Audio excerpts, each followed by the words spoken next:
Terima kasih untuk yang masih bergabung bersama dengan kami dan di segmen ini kita akan review jalannya perdagangan di awal pekan pemirsa di mana indeks harga saham gabungan berbalik ke zona merah dan kami ingatkan kembali Anda masih bisa berpartisipasi di WhatsApp interaktif di 0812 di 8788 di 3723 seperti yang tertera di layar televisi Anda nantinya. Dan saat ini kami sudah terhubung melalui Zoom bersama dengan Bapak Nicholas Darmawan selaku Research Analis Semesta Indofest Sekuritas atau MG. Kita akan langsung sapa saja Pak Nicholas, selamat sore. Apa kabar Pak? Selamat sore Mas David, kabar baik, terima kasih. Terima kasih juga Pak Nicholas sudah meluangkan waktu di IDX Channel. Kabar kurang baik datang dari indeks harga saham gabungan Pak. Hari ini berbalik arah ke zona merah dan untuk sementara meninggalkan level 7.200-an. Analisis Anda pelemahan yang terjadi di sepanjang perdagangan hari ini ketika indeks harga saham gabungan sudah mengalami rally secara beruntun. Ya, kalau kita lihat memang indeks harga saham gabungan ini hari ini terkoreksi ya di awal pekan ini.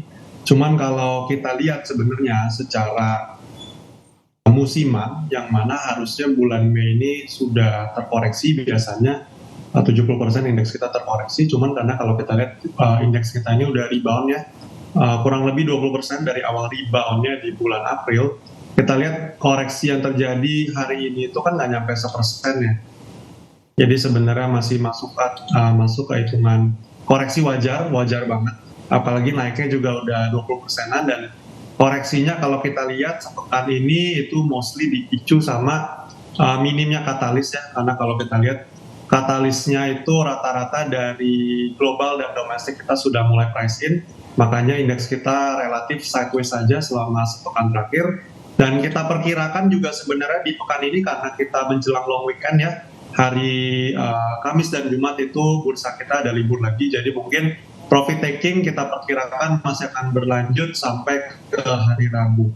Cuman untuk pergerakan kita perkirakan besok relatif sideways saja. Mungkin seperti itu kurang lebih untuk indeks kita ya. Baik, support dan resisten Pak dengan koreksi yang terjadi hari ini. Oke, mungkin untuk support dan resisten kita perkirakan resisten sekarang itu ada di 7.200 ya. Karena hari ini gagal di breakout, dan untuk support terdekatnya kita perkirakan 7.100 itu menjadi minor support, dan berikutnya jika support gagal dipertahankan kita perkirakan akan bergerak ke level 7.000-an lagi. Baik, bagaimana posisi asing? Apakah net buy masih terus berlanjut Pak Nicholas? Ya, kalau kita lihat memang posisi asing saat ini mulai favorable lagi ke emerging market, khususnya ke IHSG ya. Karena kalau kita lihat sendiri sebenarnya nilai rupiah kita juga belakangan ini mulai menunjukkan penguatan, ya itu menjadi salah satu poin plus juga untuk indeks kita, karena kalau kita bandingkan dengan pergerakan indeks, correlation-nya cukup positif. Jadi selama rupiah kita masih bisa bertahan di level yang kuat atau bisa menguat terhadap dolar, setidaknya kita perkirakan asing masih akan favorable, terutama juga dari institusi global yang notabene cukup reliable di market. JP Morgan juga menaikkan rating ya emerging market, jadi ini juga salah satu katalis yang mendukung untuk emerging market. Jadi ya memang untuk saat ini investment atmosfer mulai positif ke IHSG dan kita perkirakan masih akan bergerak di rentang yang cukup bullish, mungkin di range 7.000-an ya untuk bulan Juni. Baik Pak Nicholas, sektor teknologi dan keuangan hari ini tampaknya menjadi pemeran utama untuk posisi pelemahan indeks harga saham gabungan. Kita ke teknologi terlebih dahulu Pak. Ada Gotoh hari ini sempat turun dalam di atas 6%. Posisi saat ini masih melemah di 5,56% di level Rp68 per sahamnya. Analisis Anda untuk Gotoh.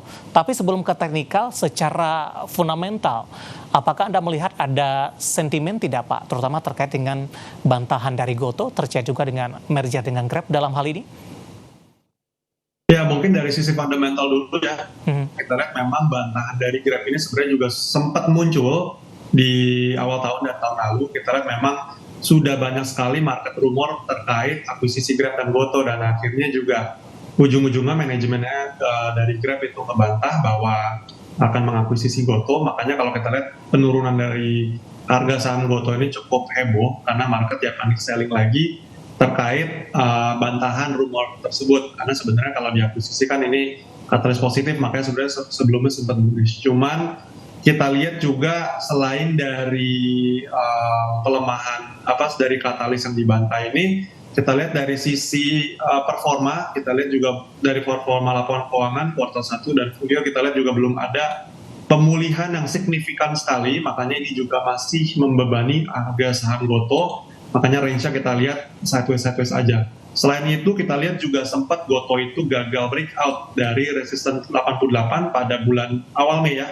8 Mei kita lihat gagal breakout, ini juga menjadi tekanan harga dari sisi teknikal karena market melihat harganya masih belum mampu dan demand masih lemah.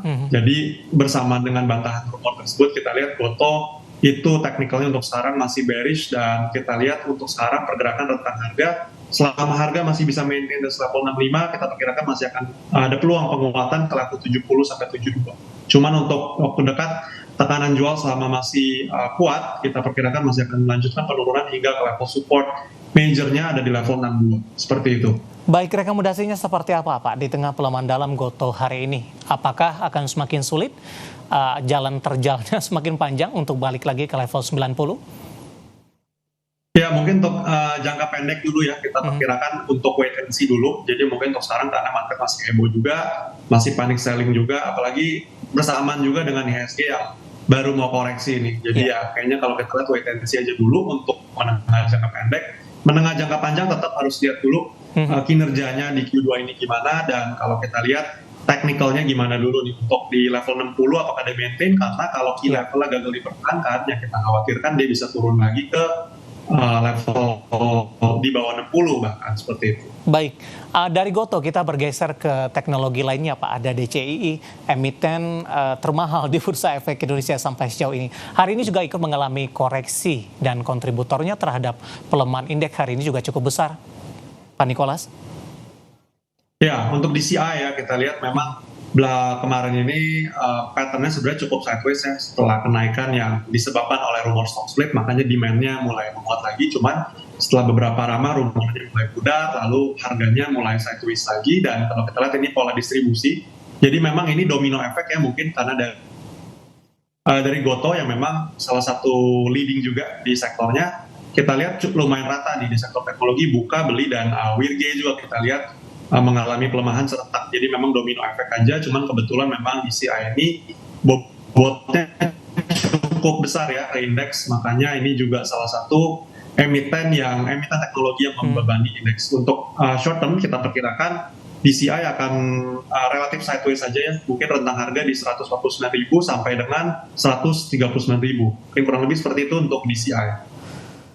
Baik, analisis saham-saham teknologi pemirsa yang hari ini ikut menjadi pemberat indeks harga saham gabungan. Tadi ada Gotoh, kemudian DCEI. Kita beralih ke perbankan Pak, hari ini rata-rata mengalami koreksi Pak. Dan terakhir tadi BMRI justru mencoba berbalik ke zona hijau. Bagaimana Anda melihat alur pergerakan saham-saham perbankan big cap ini ketika Bank Indonesia memangkas suku bunga acuan pada pertemuan Mei sampai dengan perdagangan hari ini? Ya, mungkin untuk banking kita lihat seperti yang tadi sempat kita mention, Mas David, untuk asing sendiri memang sudah mulai favorable lagi, khususnya ke banking, karena kalau kita lihat memang fokusnya Bank Indonesia menurunkan suku bunga pada pekan lalu itu memang tertuju kepada likuiditas perbankan yang memang belakangan ini menjadi isu ya, karena cost of credit juga sudah mulai tinggi, makanya mau nggak mau BI memangkas, jadi memang fokusnya memang especially untuk banking, makanya kalau kita lihat koreksi ini di pick up lumayan cepat, dan kita harapkan juga by the end of the day data yang keluar menunjukkan net buy oleh asing, karena ini menunjukkan resiliensi sektor perbankan terhadap kondisi market yang terjadi sekarang. Jadi memang untuk banking sendiri secara tren dia nggak ada masalah, tempat perbankan khususnya ya, kita lihat memang dia mulai pick up lagi trennya, mulai trend reversal. Untuk sekarang dia juga mulai rebound, khususnya untuk Bank Mandiri ya, hammer candlestick terbentuk, BBCA, BRI, dan BNI lainnya juga sama, kita lihat sudah mulai ada perlawanan. Jadi secara sektoral kita masih merekomendasikan buy on weakness, karena secara teknikal dan fundamental kita lihat arahnya mungkin untuk menengah jangka pendek ini masih akan bullish seperti itu. Baik, di antara keempat perbankan big cap yang hari ini mengalami koreksi, kecuali BMRI ini berbalik arah ke 5475 Pak, mana yang mempunyai atau yang paling Anda jagokan mungkin, terutama dari sisi teknikal sampai sejauh ini? Oke, mungkin untuk teknikal sendiri yang paling kita favorable ya, mungkin karena seperti yang tadi Mas David mention, Bank Mandiri ya, salah satu yang memang pick up-nya paling Lalu secara teknikal juga sebenarnya paling appetizing ya untuk para pelaku pasar, khususnya untuk technical trader. Ya. Karena di sini dia sudah breakout resistance, lalu dia pullback dan membentuk hammer candlestick, ini menunjukkan adanya demand yang sangat solid di level support. Jadi anytime koreksi indeks sudah selesai, kayaknya yang paling cepat rebound kita perkirakan itu Bank Mandiri, karena dia pas market buat. Jadi mungkin dia akan menjadi market leader dalam belakangan ini. Jadi mungkin kedepannya kita perkirakan juga sama, kalau dia sudah berhasil breakout dari level 5.600-an, harusnya dia bisa aiming ke 5.800 sampai 900 seperti itu. Rekomendasinya apa jangka menengah dan jangka pendek untuk BMRI? Untuk menengah, jangka pendek dan menengah ya kita perkirakan ini buy on weakness dulu, karena secara teknikal dia sudah one firm closingnya ditutup menguat ya hari ini. Mungkin rentang harga pembelian itu di 5475 di harga penutupan sampai dengan 5.375 selisih 100 poin. Oke, analisis dari saham perbankan Big Cap BMRI, tadi juga beberapa saham teknologi yang hari ini menjadi pemberat dan penopang indeks harga saham gabungan, dan lagi-lagi keputusan investasi tetap ada di tangan pemirsa IDX Channel. Pak Nicholas, kita akan jeda kembali terlebih dahulu. Nanti kita akan coba lihat saham-saham pilihan apa saja yang Anda rekomendasikan, dan pemirsa kami akan segera kembali sesaat lagi.